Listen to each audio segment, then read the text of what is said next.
Hello everyone, I am Dr. K.C. Sachin, Associate Professor, Department of Physics, Vireshwar College, Ballari. Welcome to online class. Today's topic is electrical and thermal conductivity of solids.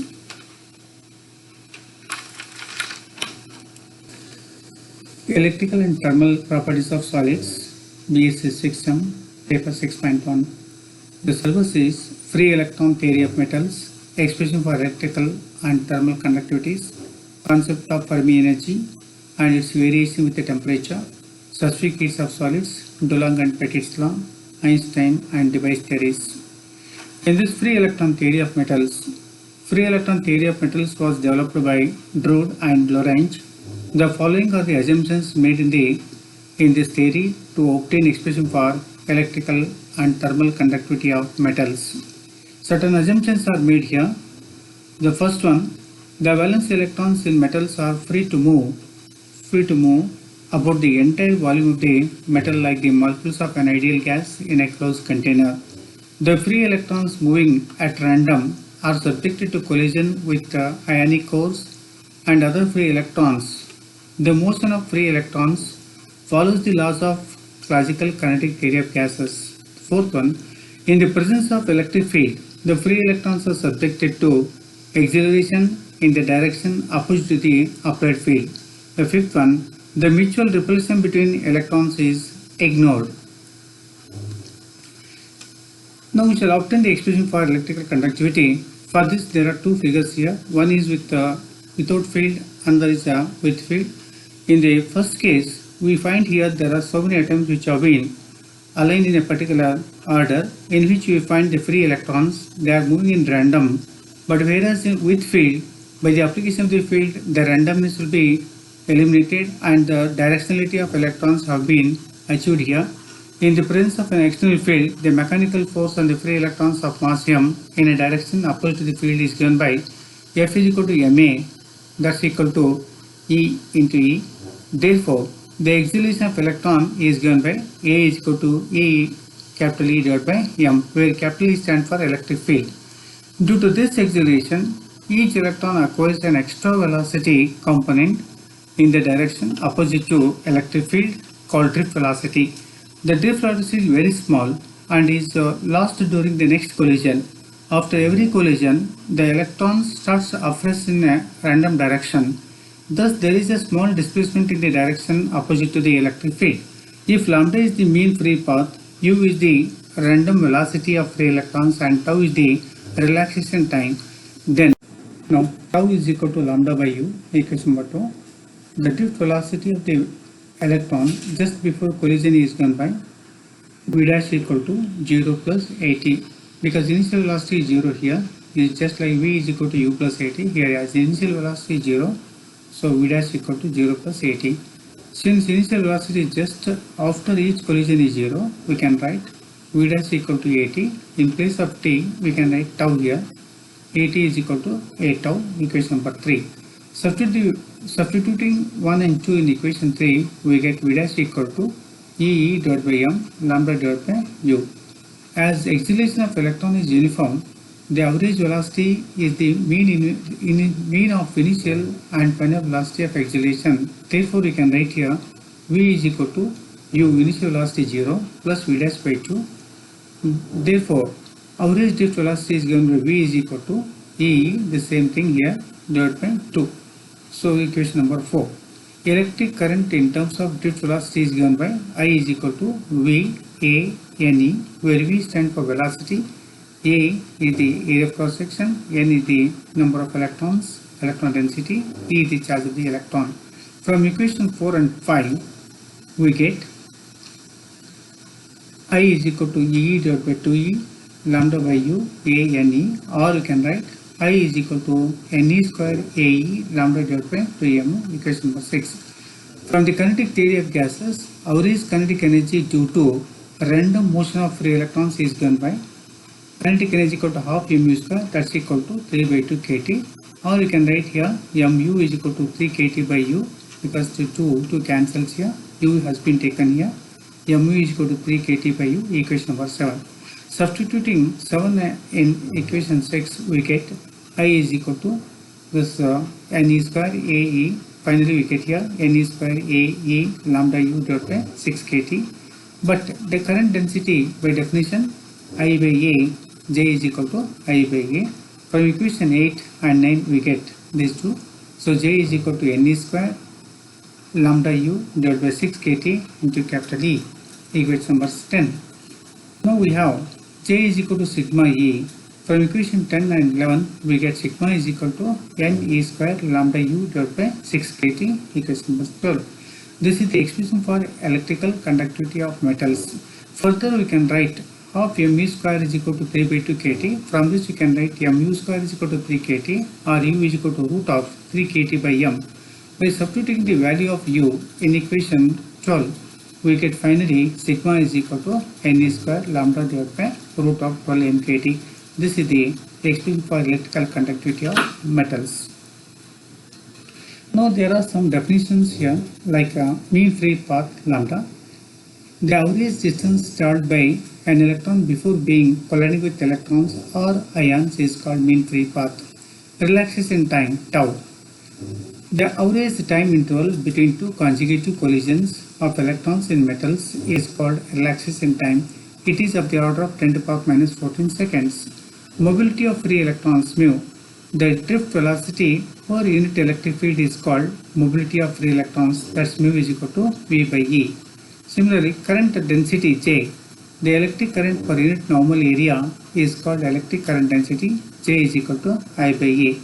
Conductivity in terms of current density is given by J is equal to sigma E. Note here, free electrons in a metal will be of the order of 10 to the power 29 per meter cube, whereas drift velocity will be of the order of just 10 to the power minus 4 meter per second.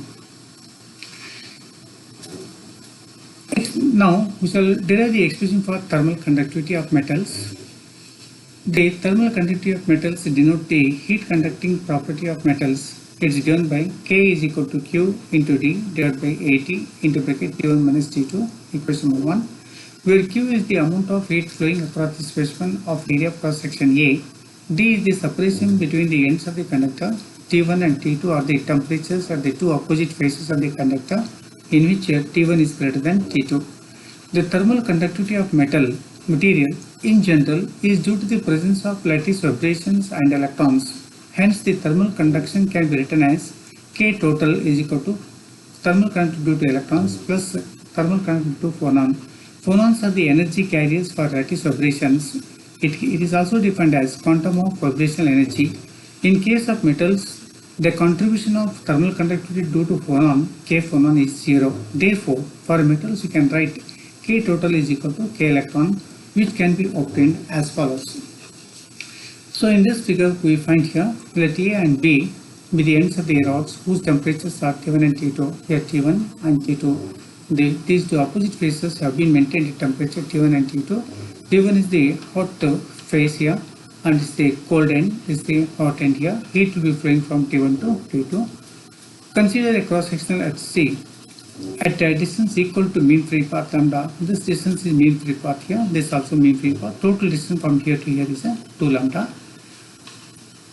The kinetic energy of the electrons at the hot end A is greater than that of the electrons at the colder end B. Let n be the number of conduction electrons and B be the root mean square velocity of the electrons. Therefore, at A we can write here the kinetic energy is equal to 3 by 2 kBT1. Kb is the Boltzmann constant here. Similarly, at B, the average kinetic energy is equal to 3 by 2 kBT2, equation 3. The number of electrons crossing the area at C per second is equal to 1 by 6 nV. Here, there are 6 phases here, but we are considering the flow of electrons in only one direction. That's why 1/6 of the phase we are considering 1/6 of nV. Therefore, the heat energy transferred across the cross section at C per second from A to B is equal to 1 by 6 nV into bracket 3 by 2 kBT1. Similarly, the heat energy transferred across the cross section at C per second from B to A is equal to 1 by 6 nV into bracket 3 by 2 kBT2. Therefore, the resultant heat energy transfer from A to B across C per second is given by Q by AT is equal to 1 by 6 nV into bracket 3 by 2 kB in bracket into bracket T1 minus T2, equation number 2. From equations 1 and 2, by clubbing them, we can write here K is equal to this. Finally, it happens to be K is equal to 1 by 2 NV KB lambda.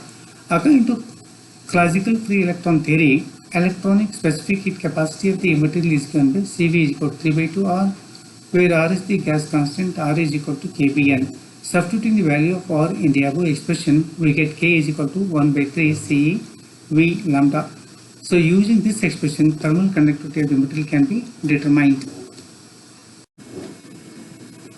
Weidmann-Franz law.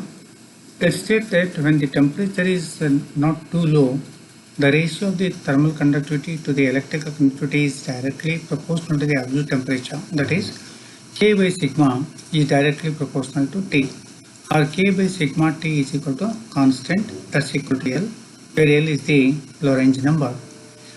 Now we go for the failure of Drude-Lorentz free electron theory of metals. This theory is not able to explain why some substances are conductors of electricity and others are not. And also, there is a lot of discrepancy between the observed and predicted specific heat capacity of metals. The values predicted by this theory are 10 times larger than the observed values. It could not account for the variation of resistive temperature. The Lorentz number L is a constant according to classical theory, but it varies at a low temperature. Next, we shall see the success of classical theory. It verifies Ohm's law. It explains electrical and thermal conductivities of metals. It also derives the Weidmann-Franz law. Now we shall go for the next concept of Fermi energy. The free electron theory was modified by Pauli and Sommerfeld. They suggested that the classical Maxwell-Boltzmann statistical law, which can be applied to an ordinary gas, cannot be applied to the electron gas. The distribution of energy in an electron gas obeys the Fermi-Dirac quantum statistics. The energy of the electron in a metal is quantized according to the quantum mechanics. In metals, energy levels are filled with electrons in accordance with the Pauli's exclusion principle. Here we find here there are different levels here. In each level only 2 electrons can be accommodated. According to this principle, an energy level can accommodate to at most 2 electrons, one with the spin up and the other with the spin down. Thus, in filling the energy levels, 2 electrons occupy the lowest level, the 2 more the next level, and so on until all the electrons in the metal have been accommodated as shown below. The energy of the lowest occupied level at 0 Kelvin temperature is called Fermi energy, and the corresponding level is called Fermi level. Again, we shall see the precise definition of Fermi energy. The maximum kinetic energy that a free electron can have at absolute 0 Kelvin is called Fermi energy and is denoted by E of F of 0. The highest energy state filled up with the electron at 0 Kelvin is called Fermi energy level EF. All the energy states below Fermi level are filled up and are empty above EF. The allowed energy states above Fermi level form conduction band. The probability F of ET for electron to be in energy state E at temperature T is given by Fermi-Dirac statistics. That is F of ET is equal to 1 divided by e to the power of E minus E suffix F divided by KT plus 1. Now we shall see how this distribution function is going to vary with temperature. That's what variation of EF with the temperature. Now look at the diagram here. The F of E is taken along y-axis, energy is taken along x-axis. Now we find this is 0 to 1, it's a 1 here, 0 to 1. So at different temperature, T is greater than 0, what happens, and also at T is equal to 0, what happens. That's what we have to see in this diagram. Fermi energy at T is greater than 0 Kelvin. In which case, what happens, you see, this is the curve here. This curve we are going to get when T is greater than 0. From this we can understand, for the temperature above 0 Kelvin, the distribution function F of E loses its step character. That means suddenly it comes like this. So this character we won't find in this here. It loses its step character. The probability of occupation F of E decreases gradually from 1 to 0. This is 1 here and slowly it is going to 0. It is going to become 0 near EF. Say EF here. This indicates that some of the states below EF are empty and some of the states above EF are filled. This is because some of the electrons from the states below EF are thermally excited to the states above EF. At E is equal to EF, we have f of Et is equal to 1 divided by E is equal to EF. If this cancels here, that means E to the power 0, it happens to be 1, 1 plus 1, 2, therefore 1 by 2. Thus, at T is greater than 0, for this curve, T is greater than 0, the Fermi energy level may be defined as that energy level whose probability occupation is half. Now we shall go for the next specific heats of solids here. Heat capacity, it is defined as the amount of heat required to raise the temperature of a body through 1 Kelvin. Specific heat of a solid is defined as the amount of heat required to raise the temperature of 1 kg of a solid through 1 Kelvin. Similarly, molar specific heat, the molar specific heat of a solid is defined as the amount of heat required to raise the temperature of 1 mole of a solid through 1 Kelvin. In case of heat capacity, we won't consider any mass here in general, but whereas in case of specific heat, specifically we are considering only 1 kg of mass here. But in case of molar specific heat, 1 mole we are considering, here 1 kg we are considering, we are not considering any 1 kg, we are not specifying mass here. So specific heat of solid is given by C is equal to Q divided by M into delta T, where Q is the amount of heat supplied, M is the mass of the substance, and delta T is the rise in temperature. C is the specific heat of solid. In 1819, the French scientists Dulong and Petit pointed out that the molar specific heat capacities of all substances, with few exceptions, will have value close to 25 joules mole to the power of minus 1, K to the power of minus 1.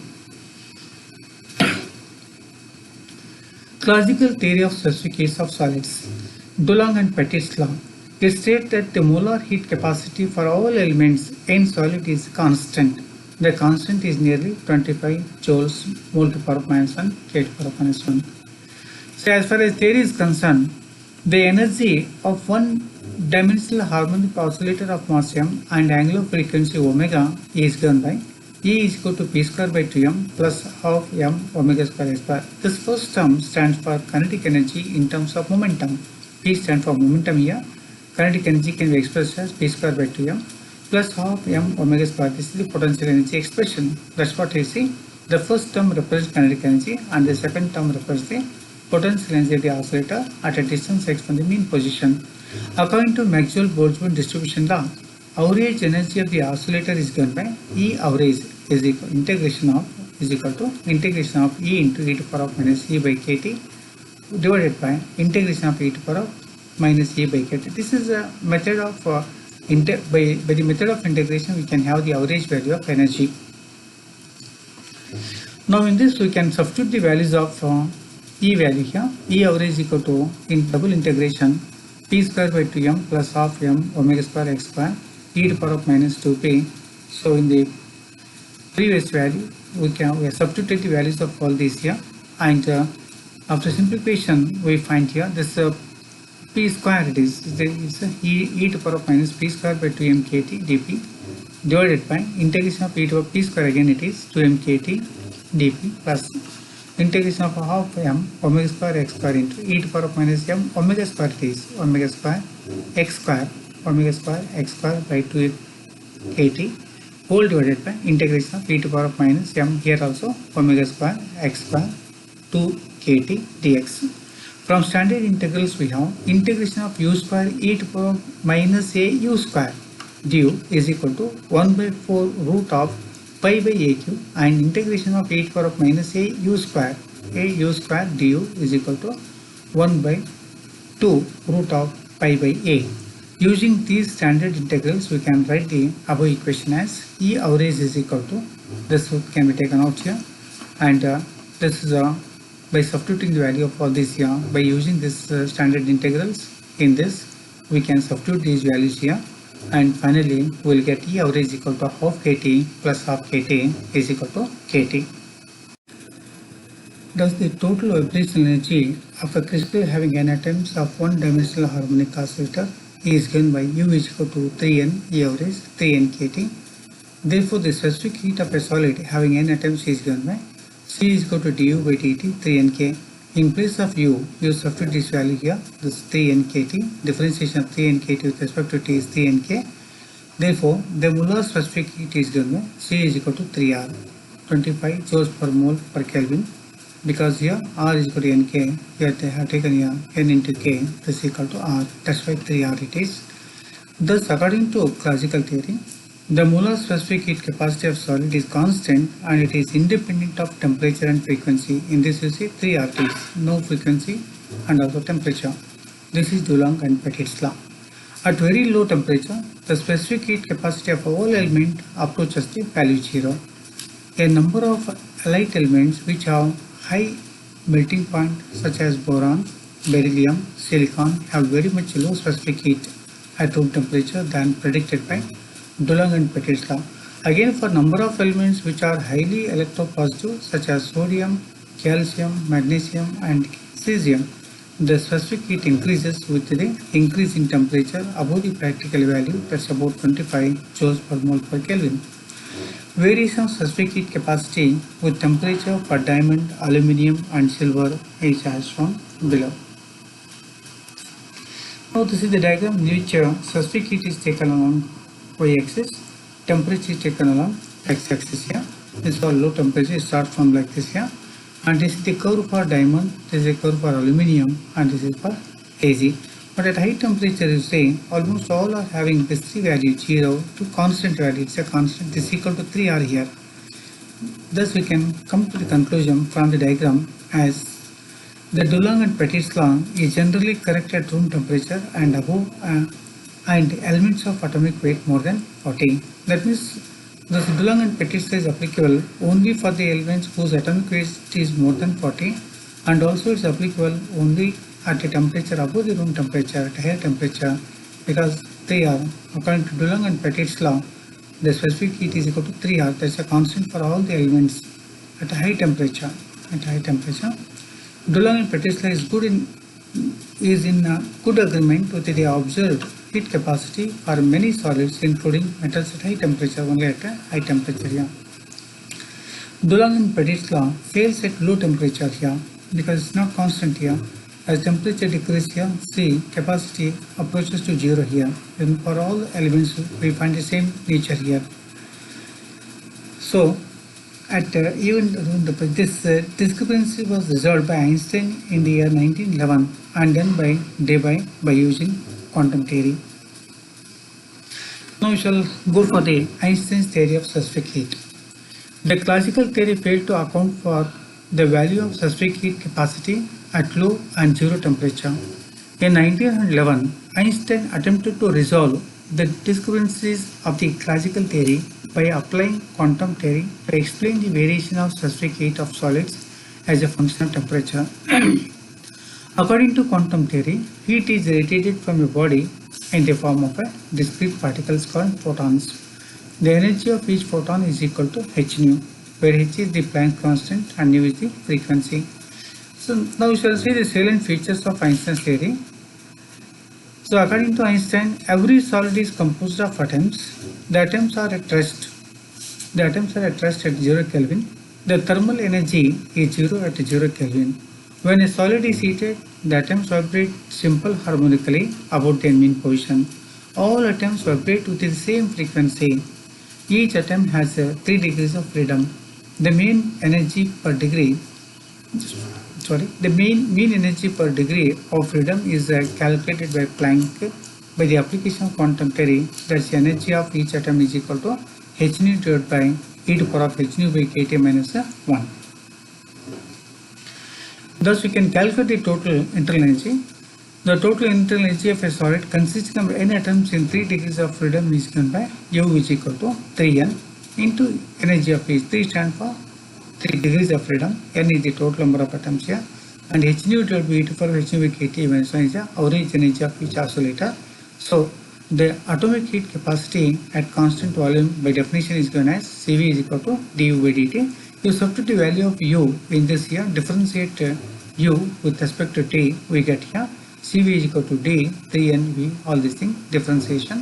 By differentiating this, The finally we get Cv is equal to 3r into bracket theta by t whole square e to power theta by t whole divided by e to power theta by t minus 1 whole square, question 1, where theta is equal to h nu by k and r by n is a k. K is a Boltzmann constant here. Equation 1 is this equation. Equation 1 is the Einstein's equation for atomic heat capacity of a solid at constant volume.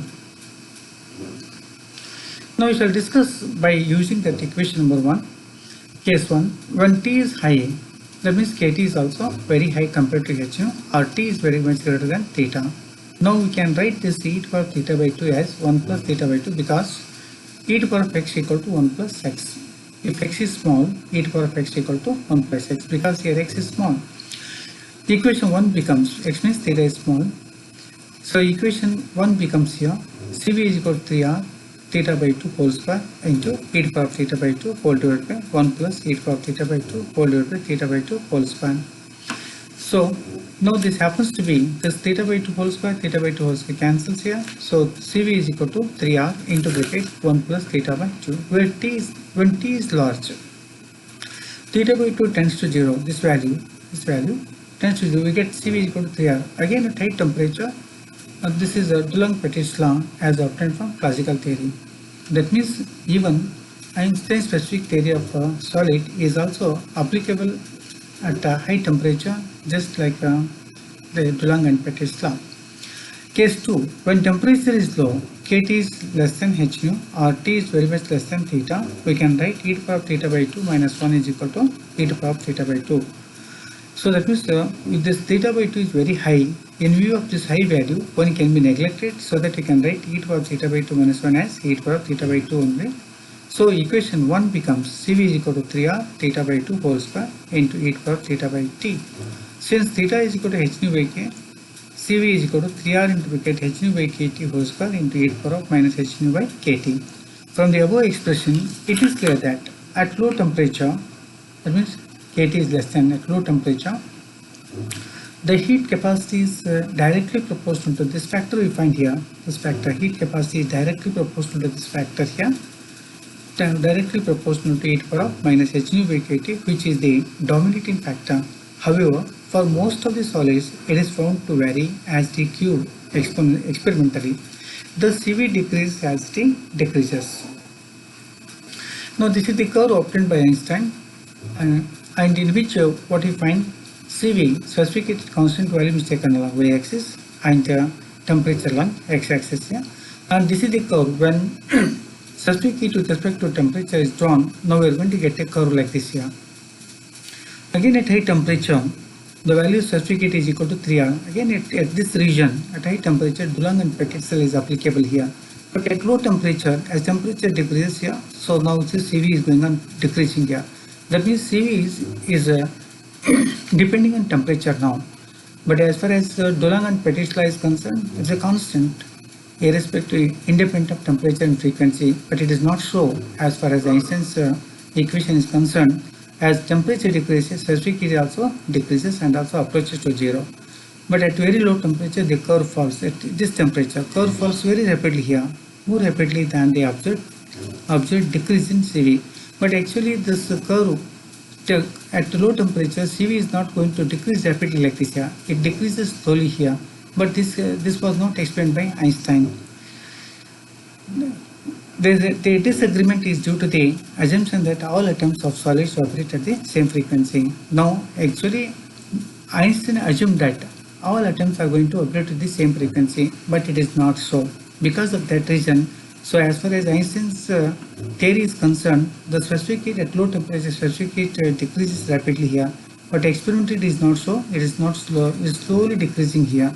So this part was not it's a deviated part. This was not explained properly by Einstein. So to overcome the drawback of Einstein's theory, now the next theory was developed by Debye, and is called Debye's theory of specific heat capacity of solids. According to Debye, the atoms in a crystal are not operating independently, but they are bound together and form a system of coupled harmonic oscillators.